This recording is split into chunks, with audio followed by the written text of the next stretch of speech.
Assalamualaikum warahmatullahi wabarakatuh. Nama saya Syed Zulkifli bin Syed Salahuddin dari Unit Bahasa Melayu 2. Hari ini saya akan membentangkan tentang buku dan artikel berkaitan kesusasteraan dan kebudayaan Melayu di bawah subjek BMMB 1104. Baik, untuk buku yang pertama iaitu buku kebudayaan Melayu. Buku ini mengandungi 9 bab dan setiap bab dihuraikan dengan bahasa yang mudah difaham. Bab 1 menjelaskan tentang kebudayaan Melayu dari sudut politik.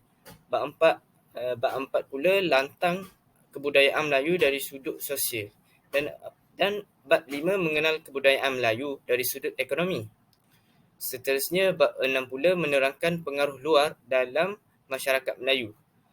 Bab 7 pula tentang kebudayaan Melayu dalam bahasa bukan sastera. Dan bab 8 tentang tasawur dan kronologi masyarakat Melayu, manakala bab 9 iaitu bab yang terakhir yang menjelaskan mengenai kebudayaan kebangsaan. Baik, seterusnya buku yang kedua iaitu pengenalan kesusasteraan dan kebudayaan Melayu. Malaysia merupakan sebuah negara yang terdiri daripada pelbagai kaum dan agama. 3 kaum yang terbesar di Malaysia ialah Melayu, Cina dan India. Selain itu, Malaysia juga didiami oleh kaum minoriti seperti orang asli, Iban, Bidayuh, Melanau dan lain-lain. Walau bagaimanapun, Malaysia tetap dapat hidup dengan aman dan damai dengan adanya perlembagaan negara setelah penubuhan Malaysia pada 16 September 1963. Dengan adanya pelbagai etnik, maka wujudlah pelbagai budaya sesuatu masyarakat yang diwarisi secara turun-temurun. Kedudukan ini wujud kerana setiap etnik mempunyai kebudayaan dan keunikannya yang tersendiri. Namun, Melayu merupakan kaum yang terbesar di Malaysia. Oleh itu, terdapat banyak karya kesusasteraan Melayu yang dihasilkan oleh tokoh-tokoh negara sebagai bukti bahawa bangsa Melayu merupakan masyarakat yang agung suatu ketika dahulu. Kesusasteraan Melayu terbahagi kepada 2 jenis, iaitu kesusasteraan Melayu klasik dan kesusasteraan Melayu moden. Ini yang kita boleh petik daripada buku ini. Baik, seterusnya buku yang ketiga yang saya dapat jumpai iaitu Sastra Melayu Merentas Zaman. Buku Sastra Melayu Merentas Zaman ini dihasilkan untuk mempersembahkan hasil kajian bidang kesusasteraan Melayu daripada pelbagai perspektif termasuklah era pengelipu lara sehingga ke era teknologi maklumat. Penulisan dalam buku ini memperlihatkan bahawa kedudukan kesusasteraan bukanlah statistik tetapi juga turut berkembang dan memenuhi tuntutan perkembangan dunia semasa. Terdapat 15 buah buku kertas kerja dihasilkan oleh para ahli akademik dan pelajar ijazah tinggi dari Jabatan Kesusasteraan Melayu, Akademik Pengajian Melayu, Universiti Malaya. Pelbagai perspektif menjadi subjek kajian, antaranya aspek pemikiran, simbol dan makna, psikologi, adaptasi, estetika dan budaya dalam karya tradisional maupun moden.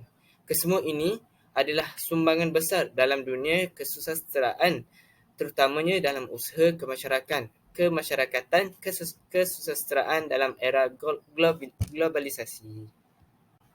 Baik, seterusnya buku yang keempat ialah Kesusasteraan Melayu Moden.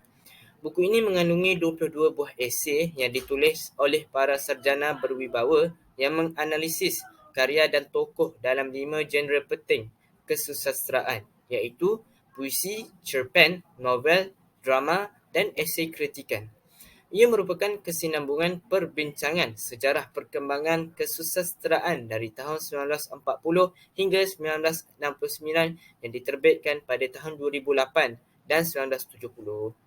Baik, buku yang terakhir pada hari ini ialah Sejarah Agama dan Budaya Melayu. Buku ini menceritakan di mana Tanah Melayu merupakan sebagai wilayah yang menjadi jalan persimpangan agama dan budaya. Alam Melayu mengalami perkembangan sejarah yang unik dari segi agama. Ia bermula dengan tradisi agama atau kepercayaan asli diikuti oleh agama Hindu dan Buddha dari India dan agama Islam baik melalui India, China ataupun terus dari Arab Parsi. Dan dalam perkembangan di alam Melayu, walaupun pada prinsipnya ia mempunyai ciri-ciri yang distinct, efektif atau berbeza, tetapi ia mengalami proses asimilasi baik secara sederhana maupun secara berlebihan dalam bentuk sinkretisme. Bersama dengan kedatangan agama juga ia membawa kebudayaan dan tamadun yang meliputi berbagai aspek kehidupan dan pemikiran.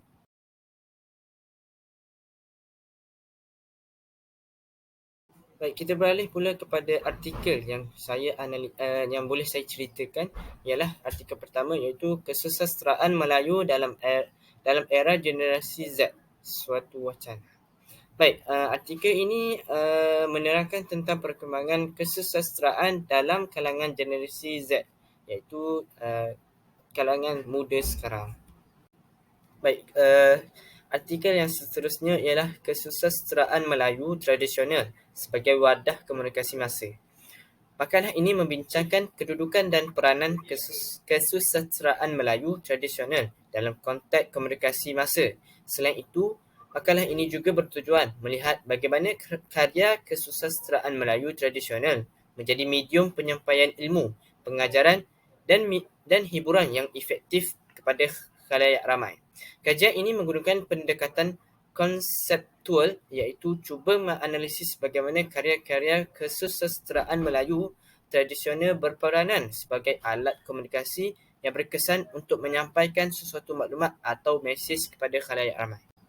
Baik, seterusnya kita beralih kepada artikel yang seterusnya, iaitu konsep dan fungsi kesusasteraan Melayu. Artikel ini menerangkan tentang konsep dan fungsi kesusasteraan Melayu yang berfungsi dalam pendidikan dan seni. Baik, seterusnya artikel yang kedua terakhir, iaitu perkembangan pemikiran sastra Islam di alam Melayu. Makalah ini mengkaji kefahaman tentang sastra Islam, gagasan dan falsafah. Kesusasteraan yang dibentuknya ia menyorot sejarah kemunculannya di alam Melayu dan aliran perkembangannya di abad baru serta tokoh yang memperjuangkannya. Usaha mengetengahkan dan memperkasakan sastra Islam telah dipelopori dengan penghasilan karya-karya sastra. Ia berhasil mengetengahkan pemikiran sastra Melayu dan kekuatan Islam yang mencorakkan perspektifnya. Makalah ini turut membahas isu dan tema yang bersangkutan seperti wacana sastra transcendental, inclusivism dan sebagainya. Kaedah kajian ialah berdasarkan metod deskriptif, komparatif dan analitik. Artikel yang terakhir ialah analisis kebudayaan Melayu Riau. Artikel ini menerangkan tentang kebudayaan Melayu Riau di mana menceritakan sejarah budaya pada zaman Johor Riau.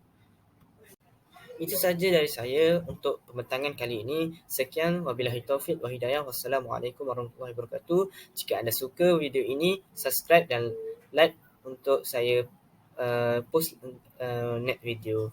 Terima kasih.